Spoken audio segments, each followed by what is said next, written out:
مصلحا ومجددا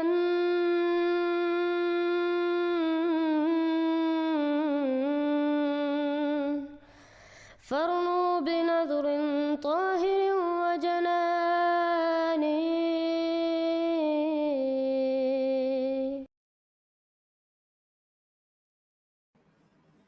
السلام علیکم ورحمۃ اللہ وبرکاتہ. دعا ہے کہ سب بھائی خیریت سے ہیں. الحمدللہ آج ایک بہت اہم لائیو پروگرام ہم پیش کریں گے جس میں ہم مبشر لقمان صاحب اور آفتاب اقبال صاحب کو دعوت حق دیں گے. اور مبشر لقمان صاحب ایک سوال بہت سارے علماء سے پوچھتے ہیں، خاص طور پہ آج کل محمد علی مرزا صاحب وہ ان کے ساتھ انٹرویوز کر رہے ہیں اور وہ ان کو یہی سوال پوچھتے جا رہے ہیں کہ اتنے فرقے ہیں لیکن دین ایک ہے. نبی صلی اللہ علیہ وسلم، ہمارے نبی حضرت محمد صلی اللہ علیہ وسلم جو کہ خاتم النبیین ہے، وہ بھی ایک ہے، تو پھر اتنے فرقے کیوں ہیں اسلام میں؟ یہ بہت اہم سوال ہے مبشر لقمان صاحب کا، لیکن افسوس سے کہنا پڑتا ہے کہ ان کو کبھی جواب نہیں اس کا ملا آج تک. محمد علی مرزا صاحب کا بھی ہم آپ کو جواب سنائیں گے اور اس میں جو غلطی ہیں وہ بھی آپ کے سامنے پیش کریں گے، اور ساتھ ہم آپ کو آفتاب اقبال صاحب کی بھی ویڈیو دکھائیں گے. ان کے پاس حل آ چکے ہیں الحمدللہ. ہم تو بہت دیر سے ان بھائیوں کو حل بتا رہے ہیں. آفتاب اقبال صاحب سمجھ گئے، اللہ تعالیٰ ان کو جزائے خیر اور ہدایت دے کہ وہ اس حل سے فائدہ بھی اٹھا سکیں. آمین. تو ہم یہ سب کچھ انشاءاللہ آپ کو آج دکھائیں گے. ہم شروع کرتے ہیں بہت اہم سوال سے، اور یہی مبشر لقمان صاحب کا بھی سوال ہے کہ نبی ایک، خدا ایک، لیکن اتنے سارے فرقے کیوں؟ سوال یہ کہ کیوں، اور پھر سوال ہے کہ اس کا حل کیا ہے. سارے علماء آپ کو بتائیں گے فرقہ واریت سے دور ہو جائیں، لیکن کبھی کوئی آپ کو حل کیوں نہیں بتاتا؟ یہ بہت اہم سوال ہے. اس پہ ناظرین توجہ کریں اور غور کریں کہ آج جو ہم آپ کو حل بتائیں گے وہ میں اپنے آپ سے نہیں بتاؤں گا، قرآن اور صحیح بخاری سے حل پیش ہم کریں گے، کیونکہ حل ایک ہی ہے اور وہ حضرت محمد صلی اللہ علیہ وسلم نے ہمیں بتایا. اس کا کوئی ذکر ہی نہیں کرتا. ہے بھی بخاری کی حدیث، کوئی کیا اس سے کمزور حدیث ہے؟ نہیں، صحیح بخاری کی روایت ہے، کوئی اس کا انکار بھی نہیں کر سکتا. تو جیسے آپ کو پتہ ہے کہ آج کا موضوع فرقہ واریت کا حل کیا ہے. اتنے فرقے، ہر فرقے کی اپنی تشریح اسلام کے متعلق، ہر فرقے کے اپنے تصورات، حتیٰ کہ خدا کے متعلق ہر فرقے کا ایک الگ تصور ہے. پھر حضرت محمد صلی اللہ علیہ وسلم کے متعلق بھی الگ تصور ہے. بعض کہتے ہیں آپ نور ہے، بعض کہتے ہیں آپ بشر ہیں، بعض کہتے ہیں آپ حاضر ناظر ہیں، بعض کہتے ہیں نہیں یہ شرکی عقیدہ ہے، بعض کہتے ہیں کہ آپ گناہ بھی کرتے تھے، نعوذ باللہ من ذالک، بعض کہتے ہیں آپ معصوم تھے. تو یہ جو عقائد ہیں ان میں اختلاف ہی اختلاف ہے. پھر یہ کہنا کہ یہ سب بھی اسلام ہے جیسے محمد علی مرزا صاحب کہتے ہیں، یہ بالکل غلط بات ہے. بہرحال ہم شروع کرتے ہیں ایک بہت اہم بات سے، اور وہ یہ ہے کہ احمدی مسلمانوں کا یہی عقیدہ ہے کہ فرقہ واریت کوئی اچھی چیز نہیں. قرآن میں حکم ہے ان الذین فرقوا دینہم، کہ ان لوگوں نے ان لوگوں کے متعلق جنہوں نے اپنے دین کو ٹکڑے ٹکڑے کر دیا، یا تفرقہ کر دیا، وَكَانُوا شِيَعًا، اور وہ ٹکڑے ٹکڑے ہو گئے اور فرقے ہو چکے. لَسْتَ مِنْهُمْ فِي شَيْءٍ، اے رسول اللہ صلی اللہ علیہ وسلم آپ کا ان کے ساتھ کوئی تعلق نہیں. یہ حکم ہے قرآن کا. پھر اللہ تعالیٰ فرماتا ہے وَاعْتَصِمُوا بِحَبْلِ اللَّهِ جَمِيعًا وَلَا تَفَرَّقُوا، فرقہ واریت کوئی اچھی چیز نہیں. امت کو اتحاد کی ضرورت ہے، اس میں کوئی شک نہیں. یہ ہے حکم قرآن کا. بلکہ اللہ تعالیٰ فرماتا ہے قُلْ هُوَ الْقَادِرُ عَلَىٰ أَن يَبْعَثَ عَلَيْكُمْ عَذَابًا مِّن فَوْقِكُمْ أَوْ مِن تَحْتِ أَرْجُلِكُمْ أَوْ يَلْبِسَكُمْ شِيَعًا وَيُذِيقَ بَعْضَكُمْ بَأْسَ بَعْضٍ، کہ کہہ دے اے رسول اللہ صلی اللہ علیہ وسلم وہ قادر ہے کہ تم پر تمہارے اوپر سے عذاب بھیجے یا تمہارے قدموں کے نیچے سے، یا تمہیں شکوک میں مبتلا کر کے گروہوں میں باندھتے، اور تم میں سے بعض کو بعض دوسروں کی طرف سے عذاب کا مزہ چکھائے۔ کیا یہ امت میں آج نہیں ہو رہا؟ اس آیت میں سب کچھ واضح ہے کہ یہ فرقہ واریت ایک عذاب ہے اللہ تعالیٰ سے، کیونکہ ہم قرآن اور احادیث سے دور ہو چکے ہیں۔ لیکن یہ بھی غیر ممکن تھا کہ اللہ تعالیٰ عذاب کا تو بتائے اور اس کا حل ہمیں نہ حضرت محمد صلی اللہ علیہ وسلم نے بتایا نہ اللہ تعالیٰ نے۔ یہ تو نہیں ممکن ہو سکتا کہ کنتم خیر امت اخرجت للناس، اللہ تعالیٰ نے فرمایا کنتم خیر امت اخرجت للناس، کہ آپ وہ امت ہے، سب سے بہترین امت ہے جو لوگوں کے لیے اللہ تعالیٰ نے اس دنیا میں بھیجی۔ یہ امت مسلمہ بہترین امت ہے، سب سے افضل امت ہے۔ لیکن آج اگر ہم ہمارے حال پہ غور کریں تو اس آیت کے ماتحت ہم نہیں آتے، بالکل آتے ہیں۔ فرقہ واریت کی حد ہو چکی ہے اور ایک دوسرے پہ فتوے لگ رہے ہیں اور قتال بھی ہو رہا ہے، اور سارے ایک دوسرے کو کافر کہہ رہے ہیں، واجب القتل کہہ رہے ہیں۔ تو قرآن میں تو واضح کہ یہ ایک عذاب ہے۔ پھر آپ دیکھیں کہ اللہ تعالیٰ نے یہ بھی بتا دی کہ اگر آپ کثرت کے پیچھے لگ جائیں وہ آپ کو گمراہی کی طرف لے جائیں گے۔ تو کثرت بھی ایک دلیل نہیں۔ پاکستان میں اکثر بریلوی ہیں جو کہ ایک گمراہ فرقہ ہے، شرکی عقائد رکھتے ہیں، تو صرف کہ وہ کثرت میں ہے اس کا یہ نہیں مطلب اب ہم ان کی پیروی کریں گے۔ ہم نے قرآن اور حدیث کو ماننا۔ پھر آپ دیکھیں اللہ تعالیٰ فرماتے کہ جب آپ اختلاف کریں گے پھر آپ میں طاقت نہیں رہے گی۔ کیا یہ امت میں ہم نہیں دیکھ رہے؟ بالکل دیکھ رہے ہیں، طاقت ختم ہو چکی ہے۔ فرقہ واریت نے اسلام کی طاقت کو ختم کر دی۔ یہ قرآن میں واضح کہ فرقے کوئی اچھی چیز نہیں، لیکن کیا اس کا حل نہیں اللہ نے بتایا؟ پہلی بات تو یہ ہے کہ یہ ایک حکم تھا کہ فرقوں میں نہیں بٹنا، ٹھیک ہے، یہ ایک حکم تھا قرآن کا، اور یہ قرآن کا اصول ہے، آپ کو پسند آئے یا نہ آئے۔ اللہ تعالیٰ جب کسی چیز سے منع کرتے اس میں ایک پیش گوئی بھی ہوتی ہے کہ یہ ضرور ہوگا۔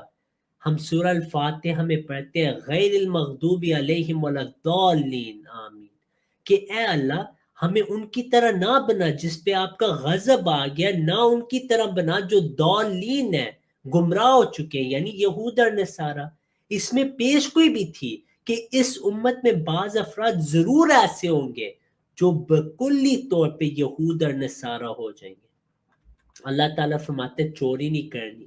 امت میں بہت لوگ آئے جنہوں نے چوری کی، حقیقی چیزوں کی بھی اور دین میں بھی چوری کی، جیسے زبیر علی زاہد صاحب کا عقیدہ تھا کہ دیوبندیوں نے ختم نبوت پر ڈاکہ مار دیا۔ بعض ختم نبوت کے مجاہدین نے حضرت عیسیٰ علیہ السلام کی نبوت بھی چوری کر لی۔ واضح اس آیت میں تو حقیقی چوری کے متعلق بات ہو رہی ہے، وہ بھی پیش کوئی پوری ہوئی۔ امت میں بہت ایسے لوگ آئے جنہوں نے چوریاں کی، لیکن عقیدے میں بھی ہم دیکھتے کہ جو کچھ ہو چکا ہے اس کا ہم آپ کو کیا بتائیں، کس حد تک لوگ چلیں گے کہ وہ یہاں تک کہتے کہ حضرت عیسیٰ علیہ السلام جو آئیں گے، یعنی وہی عیسیٰ علیہ السلام، وہ نبی نہیں ہوں گے جب وہ واپس آئیں گے۔ یہ ایک عجیب و غریب عقیدہ ہے۔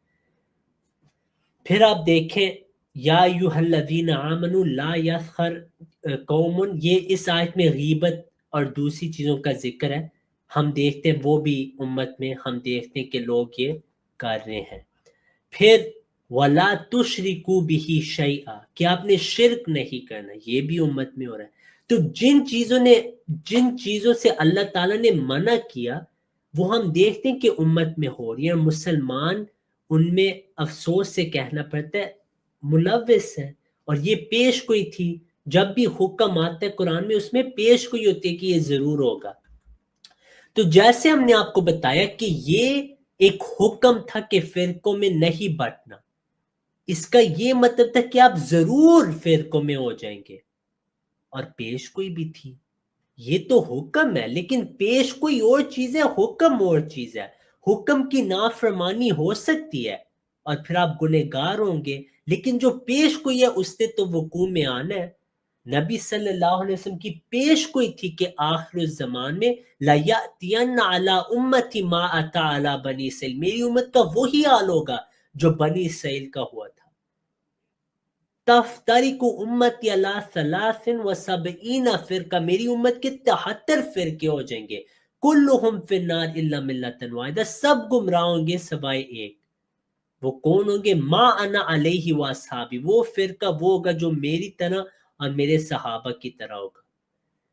تو جیسے آپ دیکھتے ہیں اس کا حل اس آیت میں ہے، دو حل ہیں، ایک قرآن میں ہے، ایک احادیث میں ہے۔ پہلا حل فرقہ واریت کا قرآن کریم میں ہے، ایک ہی حل ہے اس کا۔ قرآن کریم میں اللہ تعالیٰ فرماتا ہے ما کان اللہ لیذر المؤمنین علی ما انتم علیہ حتی یمیز الخبیث من الطیب وما کان اللہ لیطلعکم علی الغیب ولکن اللہ یجتبی من رسلہ من یشاء، کہ اللہ ایسا نہیں کہ وہ مومنوں کو اس حال پر چھوڑ دے جس پر تم ہو، یہاں تک کہ خبیث کو طیب سے نتھار کر الگ کر دے۔ تو جب خباثت بہت حد تک ہو جائے تو اس کا حل اب آگے آ رہا ہے۔ اللہ تعالیٰ فرماتے ہیں ممکن نہیں کہ میں خبیث اور طیب کو ایسے ہی چھوڑ دوں۔ اللہ تعالیٰ فرماتا ہے اور اللہ کی یہ سنت نہیں کہ تم سب کو غیب پر مطلع کر دے، بلکہ اللہ اپنے پیغمبروں میں سے جس کو چاہتا ہے چن لیتا ہے، جس کو چاہتا ہے چن لیتا ہے۔ پیغمبر آتے ہیں ان کے ذریعے سے، اب جب حد سے لوگ تجاوز کر گئے، اچھے بھی ہیں اور برے لوگ بھی ہیں، تو اللہ کسی نبی کو بھیجتا ہے جس کے ذریعے سے ایک الہی فرقہ پیدا ہوتا ہے جو ان گمراہ فرقوں سے کوئی اس کا تعلق نہیں۔ میں آپ کو مثال دیتا ہوں کہ گمراہ لوگ تھے اور اچھے لوگ بھی تھے جو کوشش کرے تھے کہ اللہ کی عبادت کریں، جیسے حضرت ابوبکر رضی اللہ عنہ۔ ابھی نبی صلی اللہ علیہ وسلم نے کوئی دعویٰ نہیں کیا، جب آپ صلی اللہ علیہ وسلم آئے اور آپ نے دعویٰ کیا، اب آپ کے ذریعے سے ایک فرقہ بنا، لیکن وہ الہی فرقہ تھا، یعنی حقیقی اسلام ایک فرقہ ہو چکا تھا جو لوگوں سے علیحدہ ہو گیا، وہ جنتی گروہ تھا، نبی صلی اللہ علیہ وسلم اور آپ کے صحابہ۔ اور جو گمراہ لوگ تھے وہ اس جنتی فرقے میں نہیں آئے۔ تو یہ قرآن کا حل ہے کہ اللہ کسی کو چنے، اور اس کا ہم آپ کو ان بھائیوں سے بھی جواب ابھی دکھائیں گے، جیسے آفتاب اقبال صاحب نے اس کا حل بالکل صحیح بتایا، وہ ابھی ہم آپ کو بتائیں گے۔ اب آپ یہ دیکھیں حدیث میں بھی اس کا حل ہے۔ نبی صلی اللہ علیہ وسلم کے صحابہ میں سے حضرت حذیفہ بن یمن رضی اللہ عنہ بہت سوال پوچھے تھے آخرت کے متعلق، یعنی آخرت اس لحاظ سے نہیں کہ یوم القیامہ کے متعلق، لیکن قبل یوم القیامہ، کہ یوم القیامہ سے پہلے جو چیزیں وقوع میں آئیں گی ان کے متعلق وہ بہت سوال پوچھے تھے۔ اور آپ نے حضرت محمد صلی اللہ علیہ وسلم کو پوچھا کہ آخر الزمان میں آپ کیا ہمیں حکم دیتے ہیں جب بہت سارے فرقے ہو جائیں گے؟ تو آپ صلی اللہ علیہ وسلم نے فرمایا تلزم جماعت المسلمین و امامہم، آپ نے جماعت کے ساتھ شامل ہو کے ان کے امام کے ساتھ شامل ہو جانا ہے، ایک امام۔ یہ حل ہے۔ نبی صلی اللہ علیہ وسلم نے فرقہ واریت کا نقشہ کھینچا کہ یہ ہوگا امت میں، اور اس کا حل بتا دیا۔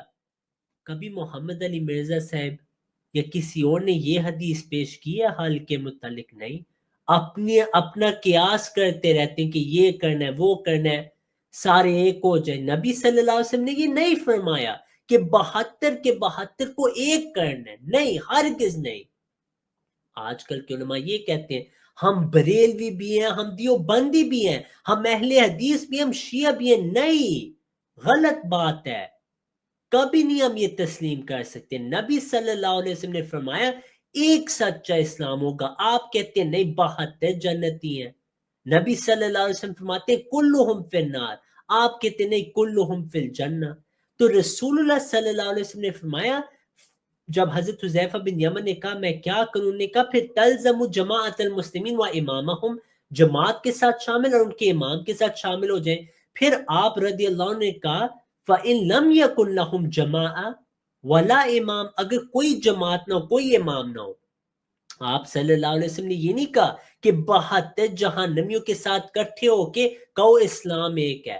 آپ نے فرمایا فَاعْتَزِلْ تِلْكَ الْفِرْقَ كُلَّهَا، سارے فرقوں کو چھوڑ دو. وَلَوْ أَن تَعَدَّ بِأَصْلِ الشَّجَرَةِ، یہاں تک کہ آپ کو اگر درخت کا جو اصل ہوتا ہے، یعنی نیچے جو درخت کے جو برانچز ہوتے ہیں، ان کو اگر آپ کو چبانا پڑے اور موت آپ کے اوپر آ جائے، وہ بہتر ہے کہ آپ ان فرقوں میں جائیں. اس حدیث کا یہ مضمون ہے. تو جو بھی عالم آپ کو کہے کہ 72 گمراہ فرقوں کو ساتھ لے کے جانا ہے، ان کو ایک کرنا ہے، وہ رسول اللہ صلی اللہ علیہ وسلم کے حکم کے خلاف ہے، قرآن کے خلاف ہے. ان کا اس کے ساتھ کوئی تعلق نہیں. ہاں سیاسی طور پہ مسلمانوں کی طاقت کے لیے اگر ایک ہونا، اس میں کوئی حرج نہیں، یہ تو اچھی بات ہے کہ امت اس لحاظ سے ایک ہو جائے، لیکن عقیدے کے لحاظ سے ہرگز نہیں. یہ سب سے بڑا جرم ہوگا، حضرت محمد صلی اللہ علیہ وسلم کی نافرمانی ہوگی.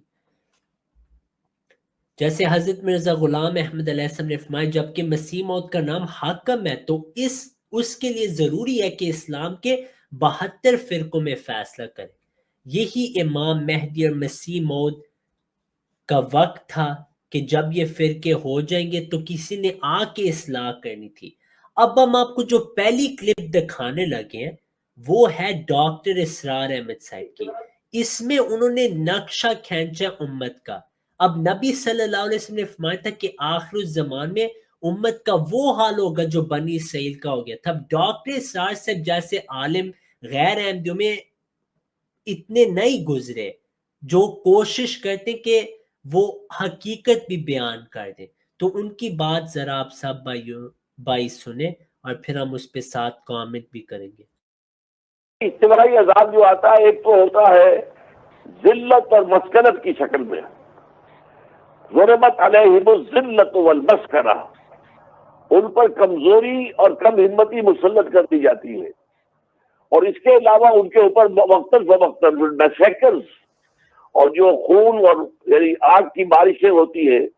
اب اس کی میں آپ کو مثال دیتا ہوں کہ ہم سے پہلے امت مسلمہ تھی بنی اسرائیل، امت موسیٰ کے ماننے والے اور کتاب تورات کے ماننے والے، اور حضرت عیسیٰ علیہ السلام تک وہی شریعت تھی، اور حضور کے آنے تک بھی بلکہ وہی شریعت تھی.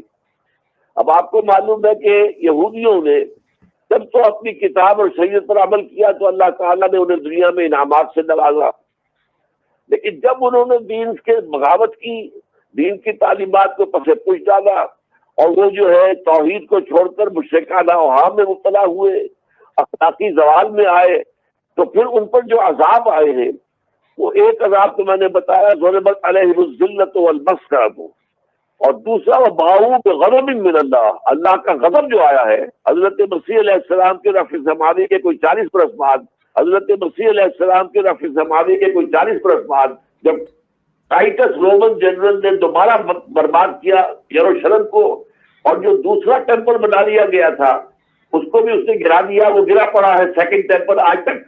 ڈاکٹر صاحب پاکستان میں کیا ہو گیا اس وقت؟ پاکستان جو ہے یعنی ہم آپس میں ہی مارنے پہ اتر گئے ہیں، یا باہر کے عناصر کئی لارنس آف عربیہ کود گئے ہمارے اندر؟ ہمارے پاکستان میں کیا ہو گیا ہے یہ؟ دیکھیے میرے نزدیک ایک تو وہ جو عمومی عذاب ہے ضربت علیہم الذلۃ والمسکنہ، وہ تو پوری امت پر ہے. ڈاکٹر صاحب اس وقت جو صورتحال ہے یہ کیا مسلمان کو مار رہا ہے اس وقت؟ تو اب جو مار رہا ہے وہ بھی کلمہ پڑھ رہا ہے، جو مر رہا ہے وہ بھی کلمہ پڑھ کے دم توڑ رہا ہے. اب کیسے فیصلہ ہو؟ اسلام کیا کہتا ہے اس صورتحال کے بارے میں جب آپس میں مسلمان لڑ پڑیں اور طے نہ ہو کہ کون درست ہے اور کون غلط ہے؟ یہ قرآن مجید کے اندر سورہ انعام میں آیت نمبر 65 ہے کہ اللہ تعالیٰ کے عذاب کی 3 شکلیں ہوتی ہیں. یا تو آسمان سے کوئی نازل کرے، یا زمین پھٹ جائے، کوئی زلزلہ آ جائے، اور تیسرا یہ ہے کہ وہ تمہیں گروہوں میں تقسیم کر کے آپس میں لڑا دے اور تم ایک دوسرے کی گردنیں کاٹو اور خون بہاؤ. یہ تیسری شکل کا عذاب بھی آج ہم پر ہے. ذلت بھی ہے، مسکنت بھی ہے، اور جس طریقے سے اب ہونے والا ہے وہ تو میں آپ سے کر رہا ہوں کہ میں کانپتا ہوں اب یہ سوچتے ہوئے کہ کیا ہونے والا. وَضُرِبَتْ عَلَيْهِمُ الذِّلَّةُ وَالْمَسْكَنَةُ وَبَاءُوا بِغَضَبٍ مِّنَ اللَّهِ. اب یہ ہے ان کی وہ خباثتیں ان کے وہ ناشکریاں، ان کی وہ معصیتیں، ان پر جو آخری حکم دیا جا رہا ہے، جو اگر آپ برا نہ مانیں تو میں عرض کروں گا آج یہود پر اتنا ایپلیکیبل نہیں ہے جتنا مسلمانوں پر ہے۔ یہ بہت اہم جملہ ہے کہ یہ جو عذاب آ رہے ہیں یہ یہود پہ اتنا نہیں چسپا ہو رہا جتنا مسلمانوں پہ ہو رہا ہے۔ کیا یہ رسول اللہ صلی اللہ علیہ وسلم کی پیش کوئی نہیں تھی؟ لَيَأْتِيَنَّ عَلَىٰ أُمَّتِي مَا أَتَىٰ عَلَىٰ بَنِي إِسرائیل، میری امت کا وہی حال ہوگا جو بنی اسرائیل کا ہوا۔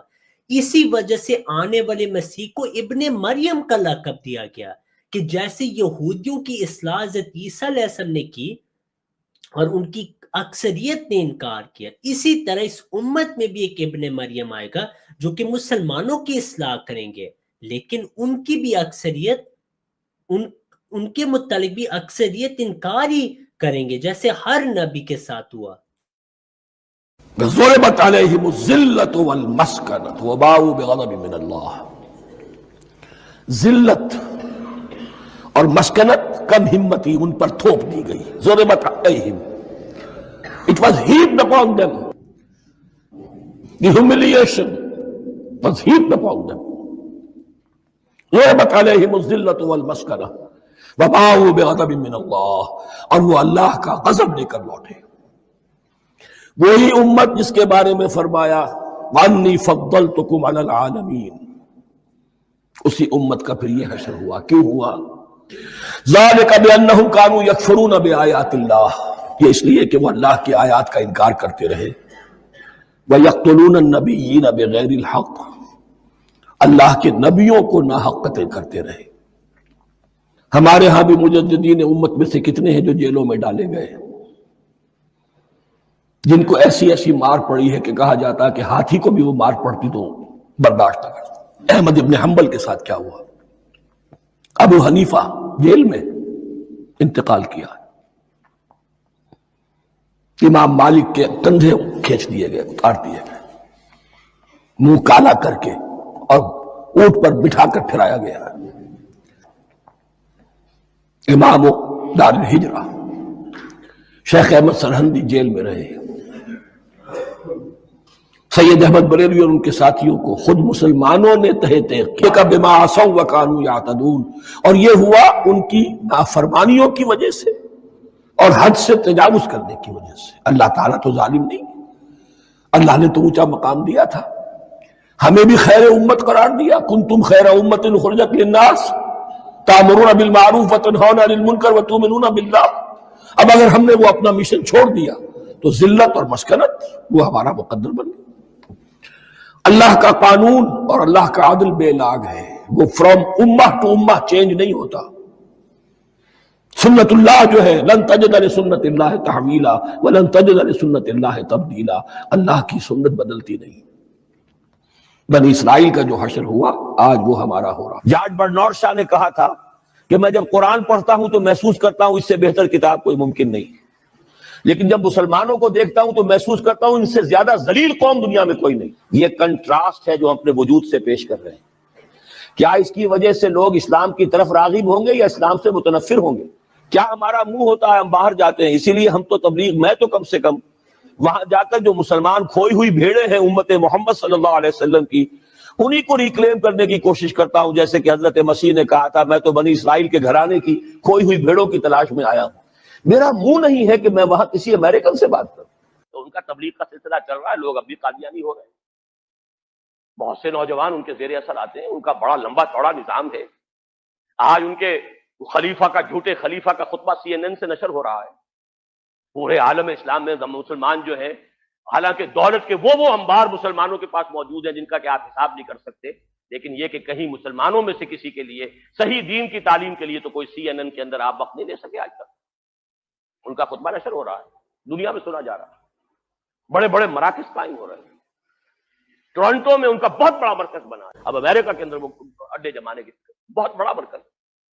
یہ سارا سلسلہ چل رہا ہے۔ وہ یہ کہے گا تم اپنا گھر تو سنوارو، فزیشین ہیل تھائی سیلف، تم ایک چھوٹا سا ملک نہیں چلا سکتے، تم نے اس کا بیڑا غرق کر کے رکھ دیا ہے، تم نے اسے کورٹ آف وارڈ بنوا دیا ہے IMF کا۔ یہ حال اب کیا میرا منہ ہے کہ میں جا کر وہاں بات کروں؟ تم اپنے گھر کو دیکھو، تم اپنے ملک کو دیکھو۔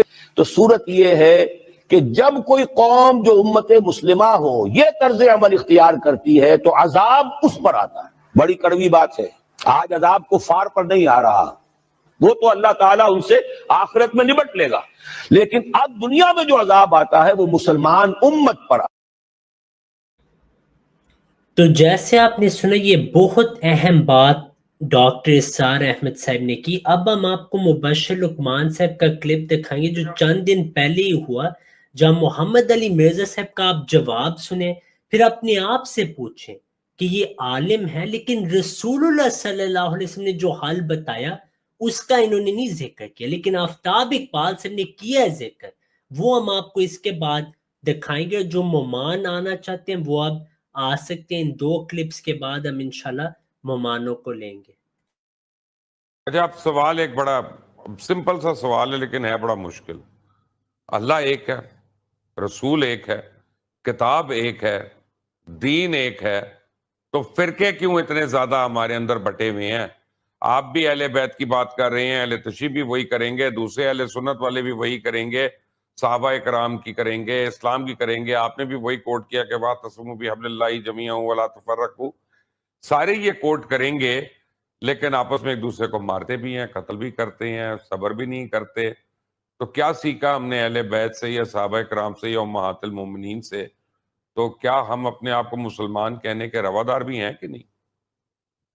دیکھیں یہ بہت بڑا المیہ ہے، اور یہ صرف اس امت کے ساتھ نہیں، پہلے بھی ایسا ہوا ہے۔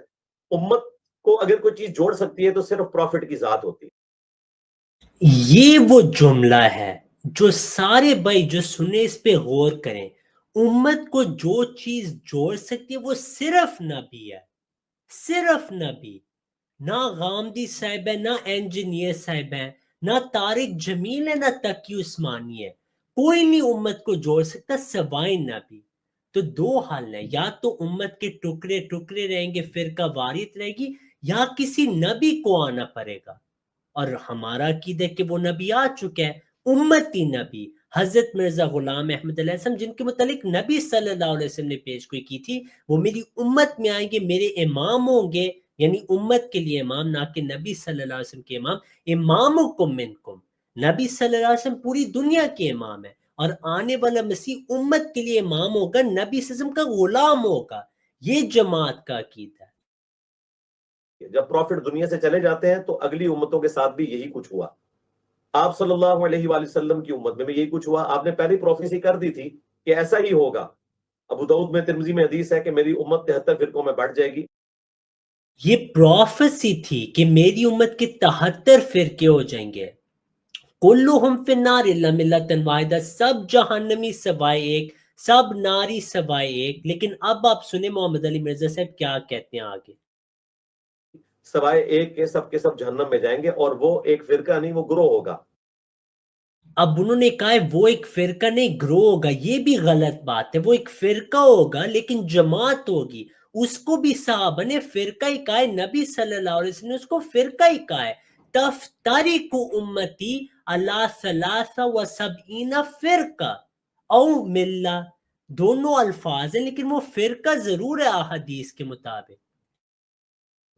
اور وہ گروہ کون ہے؟ جو امت کی مین سٹریم ہے۔ امت کی مین سٹریم جو ہے وہ آج کے دور میں آپ ماڈرن تعلیم کی برکت سے دیکھیں کہ فرقہ واریت سے بیزار ہو چکی ہے۔ قرآن یہ بھی غلط ہے کہ لوگ فرقہ واریت سے بیزار ہو گئے، ابھی تک سارے فرقوں کے ساتھ جڑے ہوئے ہیں، لیکن ہاں بہت لوگ چھوڑے بھی ہیں، لیکن اکثریت ابھی بھی اپنے آپ کو فرقوں میں شامل کرتی ہے۔ حکیم میں اللہ تعالیٰ نے فرمایا فَتَقَطَّعُوا أَمْرَهُمْ بَيْنَهُمْ زُبُرًا كُلُّ حِزْبٍ بِمَا لَدَيْهِمْ فَرِحُونَ۔ انبیاء کے جانے کے بعد لوگوں نے دین کو ٹکڑے ٹکڑے کر دیا، پارا پارا کر دیا، اور ہر گروہ اس میں خوش ہے جو اس کے پاس ہے۔ اس امت میں بھی دیکھ لیں، اہل حدیث خوش ہیں کہ توحید ہمارے پاس ہے، اور اہل تشیع جو اہل حدیث لیکن سورہ بقرہ بھی تو کہہ دیا نا، قالوا انما نحن مصلحون، ہم تو کہہ دو ان کو، کہیں گے کہ ہم تو اصلاح کرنے والے ہیں، وہم المفسدون، لیکن وہی فساد کے اصل جڑ ہیں، وانہم کانوا عذاب الیما، اور ان کے لیے آخرت میں دردناک عذاب ہے۔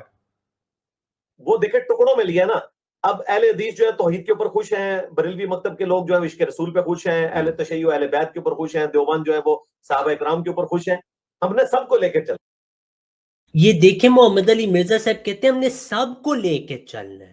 اگر آپ کو پتہ ہے کہ آگ والا فرقہ ہے تو ان کو ساتھ آپ کیسے لے کے جائیں گے؟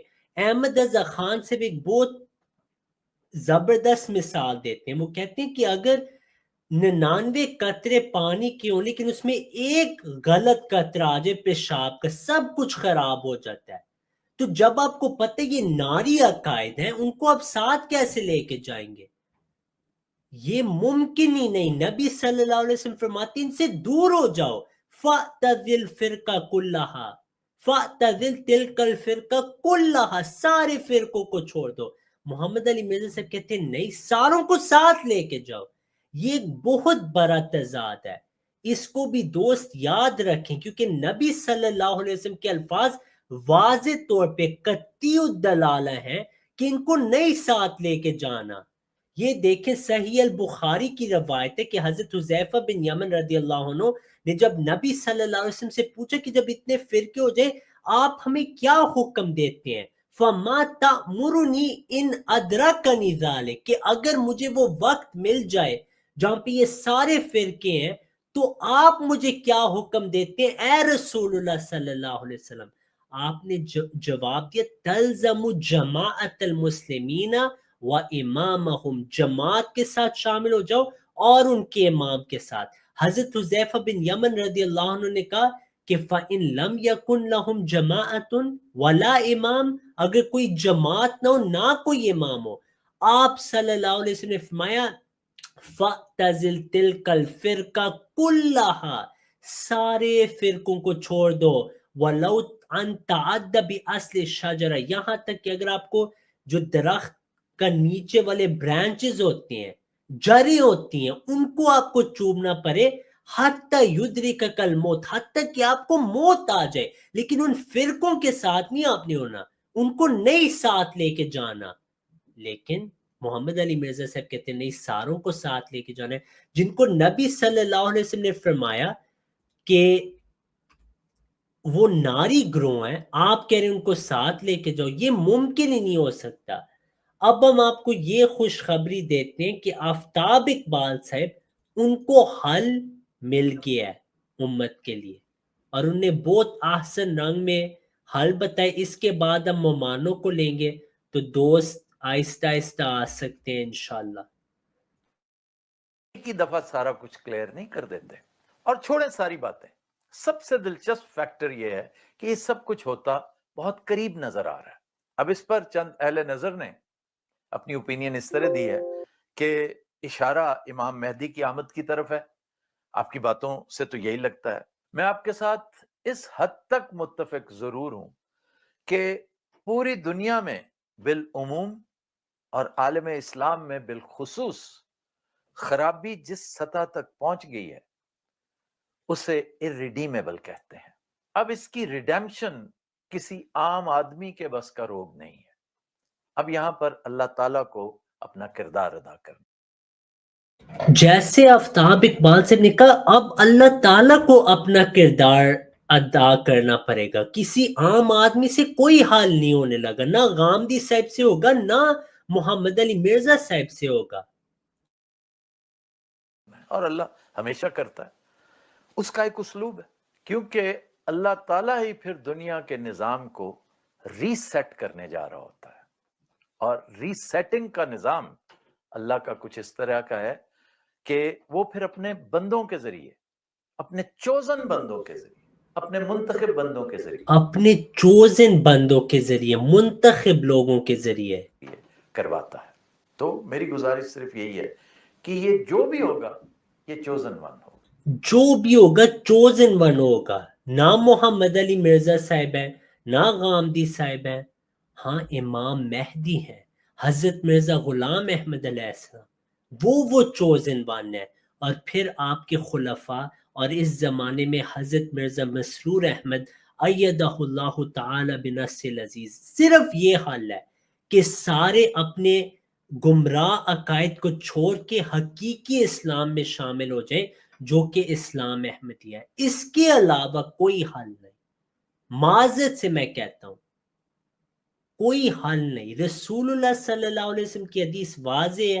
آپ جتنا مرضی چاہیں کہ آپ کے نئے 72 جہنمیوں کے ساتھ چل رہے ہیں، 72 ناری بھی سچے اسلام پہ ہیں، جو مرضی آپ نے کہنا آپ کہہ سکتے ہیں. ہر بندے کو حق ہے اپنے آپ کو سچا کہیں، لیکن کسی کو حق نہیں کہ 72 گمراہ ناری فرقوں کو وہ اسلام قرار دے.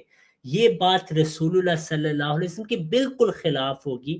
تو ہم بس گزارش کر سکتے ہیں آخر پہ، لا اکراہ فی الدین، ہر بندے کے پاس دین کے متعلق چوائس ہے، اختیار ہے، وہ جس مرضی فرقے میں جانا چاہیے، لیکن حل ایک ہے. اس میں بعض گروہ آ چکے ہیں، بعض کہتے ہیں نہیں 72 جنتی ہیں، بعض کہتے ہیں سارے ایک ہیں، بعض کہتے ہیں کہ نہیں ہم ہی سچے ہیں، بعض ایسے وہ کہتے ہیں ہمارا فرقہ ہی نہیں، وہ تو امت میں ہی نہیں رہتے، کیونکہ نبی صلی اللہ علیہ وسلم نے فرمایا میرے فرقے کے 73 فرقے ہوں گے.